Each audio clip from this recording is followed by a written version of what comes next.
Democrats have long taken a Mitt Romney candidacy seriously because of his perceived ability to win independents and conservative Democrats. So now the sudden rise of Newt Gingrich has many supporters of President Obama downright giddy.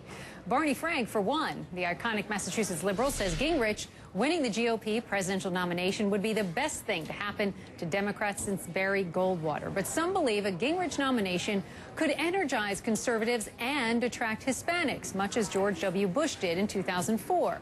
Could Gingrich be a bigger threat than Romney? It is all fair game for my guest today. With us, Democratic political consultant Ed Espinoza and Republican strategist Ron Bonjean. Let's talk about this a little bit, okay? Ron, I mean, Newt, we know, took a lot of heat from the right for his so-called humane immigration stance. But will it be a net gain, do you think, for him?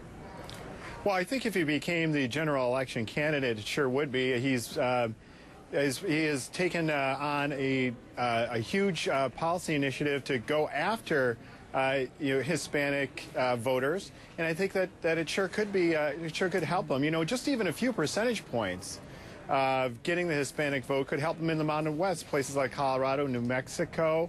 Those are key. Arizona. Those are key states where just chipping away at that can be very helpful. Yeah. His pre-general election statements on immigration, however, could hurt him among primary voters that, you know, maybe see this as a softening on immigration. So it's a little bit early yet. Ed, what do you think? Because you see him doing this outreach to the Hispanic voters. He's taking part in a Spanish language newspaper. He's has some online outreach for them. So can he chip away, do you think, at the support that President Obama saw? Well, you know, when you're working with the Latino vote, there's something that's important with any constituency out there, which is this outreach is relationship based. Credit to Newt Gingrich, he has actually done that relationship building, and I think that can help him. The problem that he's going to encounter is when you have to compare his relationships with the rhetoric of the Republican Party in Congress, with the RNC, and the things that they've said and done with regards to immigrant communities over the past few years. That's going to be a hurdle for him. Do you think, Ed, that his stance on immigration will help him? Yeah, actually, you know, I think it helps everybody. And again, credit to Newt Gingrich on this. We need to have an honest conversation on immigration in this country. We need to have one where we can realistically talk about what options are on the table and what we can do and not vilify a group of people. And I think that his position has helped bring that around. It's a very unique position in his party, but I'm glad to see it, and I think that it could lead to productive discussions down the road.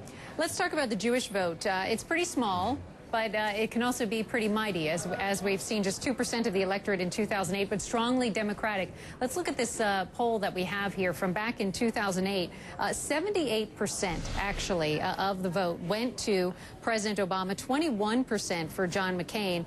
Today, the Republican hopefuls are paying their respects to the Republican Jewish coalition. I mean, who, if anybody, of these candidates, Ron, do you think has an inside track with these voters?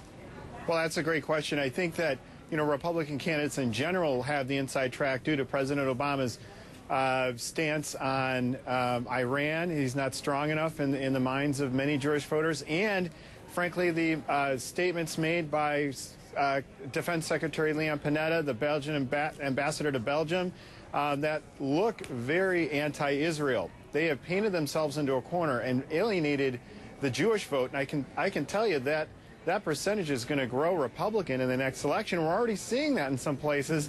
You know, Jewish voters elected a Republican to Anthony Weiner's seat, and you're going to see them grow in that vote grow in different pockets around the country, in Florida, New York, New Jersey, Massachusetts. They really have an opportunity here as long as we reach out and talk to them directly that we support Israel and we support economic policies that benefit Jewish voters. Ed, do you think the Jewish vote is up for grabs? Well, it's just like the Latino community or any other group. We as Democrats don't take any constituency for granted. And when you look at the relationships that the party has built with the Jewish community over the years, it's a strong relationship, and it's been helpful in places like Pennsylvania, an important battleground state, New Jersey, which can be a battleground state in most years. Places like Florida, it's a pivotal vote. So Yeah, I think it's a competitive community, but I'm confident that the president and the Democratic Party will continue to do well among the community. Ed, Ron, thank you both. That is fair game today. CNN, as you know, has the best political coverage on television. Today at 3 o'clock Eastern, Congressman Ron Paul will be in the CNN newsroom. And then at 5, Newt Gingrich and Rick Perry join Wolf Blitzer in the Situation Room. At 7 Eastern, Congresswoman Michelle Bachmann is a guest on John King USA. And then tonight at 9 o'clock, real estate mogul, debate moderator Donald Trump will join Piers Morgan. All that and so much more today on CNN. Before the break, we asked you which president founded the March of Dimes. The answer, President Franklin D. Roosevelt, originally called, if any of you guessed this right, the National Foundation for Infantile Paralysis. The charity was founded to find a cure for polio. And I'd like to give a big shout out to @RyanLove. 007 there. He was one of the first to tweet the correct answer to me during the break. Congratulations.